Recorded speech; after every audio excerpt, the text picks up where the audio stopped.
I only pay myself 50% of everything that comes into my business, and here's what I do exactly with that 50%. Portion of my 50%, and I won't share like percentages because I actually really don't know, but I do know that a portion of what I pay myself goes into bills, of course, bills for my household, bills for myself, groceries, blah, blah, blah, gas, whatever. But another portion goes into investing. So we invest in a couple of different ways. As a household, I'm married. We invest into our children's futures. We also really heavily invest into our own future. So we have a money market account, which I think we have a 5% APY on, and then we also have a UTMA account, which is a custodial account. Hopefully I'm saying that correctly. This is for my son specifically, so we invest in a couple of different ways there.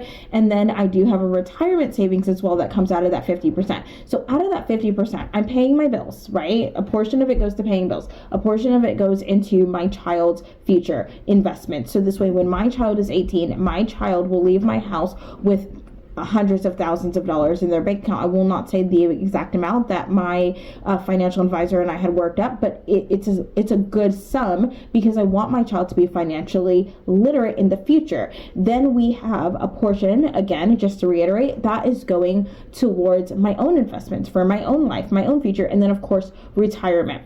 So we have those 4 different buckets, and here's what happens for a lot of entrepreneurs. They take in 100% of profits that come into their business, and they spend it, and they spend it, and they spend it, and then they're always chasing leads and chasing leads and chasing leads because they have no systems in place for their money. We gotta be financially smart with our money. We gotta know what we're doing with it. We gotta get out of a place where we're chasing leads and more clients and more customers all the time, and we gotta start getting into a place and a rhythm where we feel secure with what our Heavenly Father is providing, knowing that every aspect of our lives is provided for, and that's why we have different buckets for our money.